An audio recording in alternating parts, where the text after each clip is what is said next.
Good morning, and thank you for joining me as I introduce my newest piece of legislation, SB 413. A few years ago, I began this journey by passing SB 75, which was a crucial piece of legislation that allowed victims of stalking to be able to move without penalty from their leases. This is an overlooked population of people who needed to be protected. And so this bill, SB 413, builds on this work in the same way that victims of domestic violence and stalking need to be able to move quickly to safety.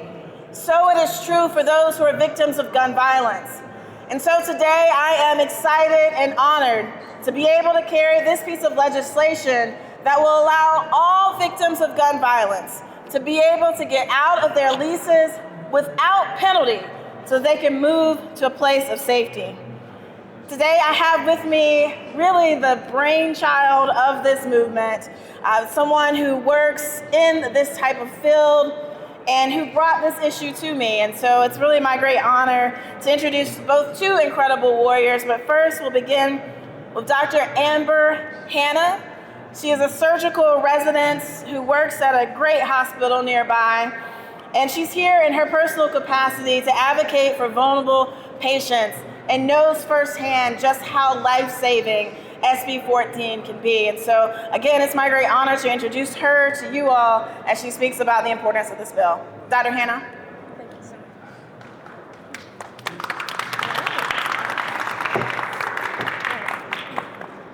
much. Thank you, Senator Jackson, one, for listening to us, and two, for inviting me today. Good morning, all. I am so excited to speak on behalf of myself and trauma providers here in Georgia who support doing this necessary work. I would first like to tell you why even surgery for me, and specifically why trauma. It was a decision that I made based on the impact that I saw that patients in their most vulnerable state, in their vulnerable moment. We serve as a bridge between someone's worst moments and possibly their greatest testimony. My passion for trauma stems less so from just the operating room, but more so inspired by the passion that attending mentors like Dr. Smith have outside of the OR and really in these communities. People underscore what it takes to really do surgery. It's not just what happens within the operation, but the prep before and really the recovery after. Specifically for trauma, a lot of the hospital stay is preparation for life outside of the hospital and helping patients adjust to their new normal. This is especially true for victims of firearm injury, where the injury itself isn't the only thing causing a wound. It is also the mental, societal, and emotional wounds that inevitably follow. And our support after that initial injury is paramount. You know, in this past 6 months, I have been able to dedicate my time to practically implement what the intersection of advocacy and surgery looks like. And during this time, I was able to host Senator Jackson and other Senate Democrats at our hospital and showed them the normal flow of what an injured patient might look like in our hospital. That experience sparked a discussion about the work that our community violence specialists are doing and our trauma providers are doing that we can help move the needle forward. Senator Jackson agrees with us that gun violence is an issue that must be addressed, but in addition to the violence itself, we must also focus on merging survivors back into society safely and with the proper support. There are currently a lot of specialists as well as providers that give services like free medical aid, but housing does continue to be a problem. And Senate Bill 413 would potentially remove difficulties in providing these services, specifically with housing. There are innumerable situations where patients are re-traumatized due to their living situations, and there is a very real risk of re-injury due to the proximity of prior violence. For survivors to properly rehabilitate themselves after firearm injury, it does not just stop at medical care. It requires the emotional, financial, and relational support. And giving people peace of mind in knowing that they can leave a space that once traumatized them is a step forward in survivors' journey of recovery. This gives survivors a sense of agency and a locus of control, and that's an invaluable gift that we can give them. Providers like myself do extremely important work here in Georgia and in Atlanta, but we can't do this work alone. It takes public leaders like Senator Jackson and her team to translate this work into legislation so that we can continue to heal patients outside of the hospital and release them into conditions that allow them to thrive and not just survive. Resilience needs action, and that action can come from this bill, the Senate Bill 413. I'm excited about this legislation and the potential impact here in Atlanta and Georgia abroad. And I am proud to work with the Senator Jackson and other mentors that I am passionately working with. And I hope that other providers will come along and support us in this bill to ease the burden of firearm violence here in Atlanta and in the Georgia community. Thank you to Senator Jackson for collaborating with us for a better tomorrow. Thank you.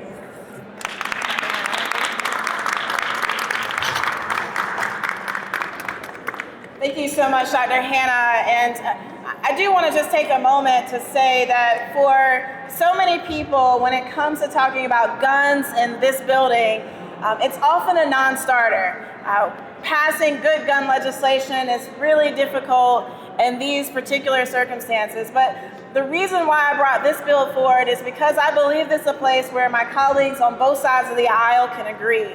We can agree that fundamentally, when bad things happen, people should be able to move to a place quickly to interrupt cycles of violence and to make sure that they can live safely. And so that's why I'm bringing this bill in this climate, because I do understand this to be something that bipartisan participation can get involved so that we can get it across.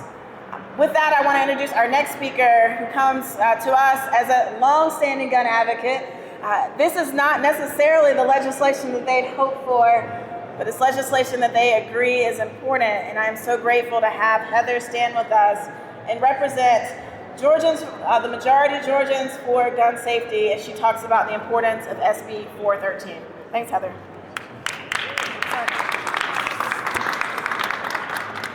Thank you so much to Senator Jackson for sponsoring this legislation and for Dr. Hannah for coming down and speaking about her life-saving work. I am Heather Hallett. I'm the director of Georgia Majority for Gun Safety, and we have spent a lot of time, we come up here every day and advocate for the foundational gun safety laws that we know can reduce the rates of gun violence. And I just want to take a moment to underscore the reasons why we do this, and urge our legislators and the public to not look away from the impacts of gun violence. The toll that it takes on not just individuals, not just victims, but their families and communities. It is unbelievable when you spend time with victims and hear about the ripple effects on their lives, whether that be emotional, economic, or simply the fear of walking outside, which SB 413 addresses, and we thank you so much for sponsoring this urgent legislation. We do this because we know that the foundational laws that we fight for, universal background checks, secure storage laws, red flag laws, and funding for violence prevention initiatives in education, we know that these laws work. And that if we can reduce the rates of gun violence in Georgia, then there are fewer people who need the protections that SB 413 provides.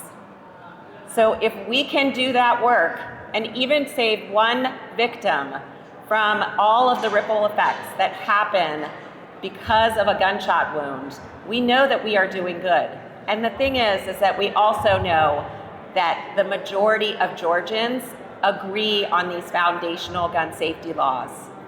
We can make progress, but until then, we need bills like SB 413 to protect the victims from further harm. So I urge your support for 413, and I again thank Senator Jackson for her advocacy and for writing this legislation, and for all the heroes who are here fighting on behalf of gun violence victims in the state of Georgia. Thank you so much.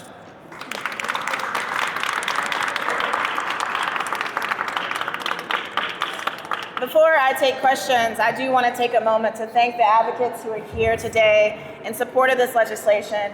And I want to name Grady Hospital for being the place where every gunshot victim in the metro area goes to be attended to.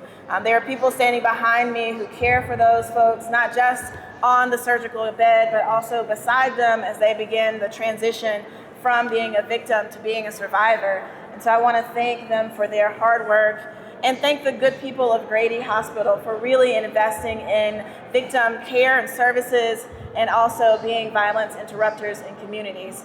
I also want to thank so many others who have stood in, of course, across the test of time to really fight for good gun legislation in this state.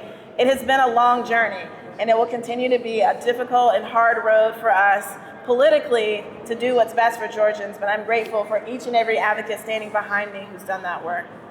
So with that, if there are any questions from the press, I'm happy to receive them now. Yes.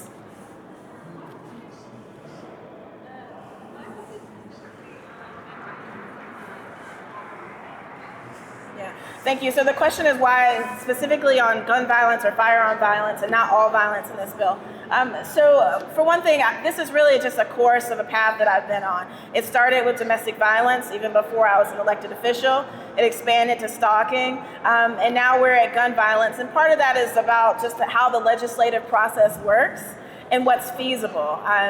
At the end of the day, would I love it for any victim of violence to be able to get out of their lease? Yeah, sure. But we've got to take this one step at a time. It's what's palatable, what my colleagues can do.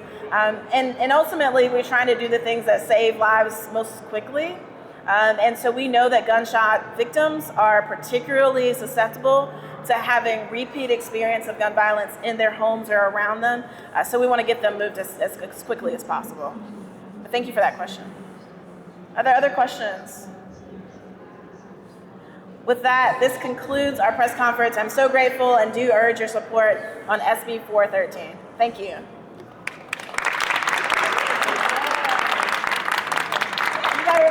I was free. Thank you.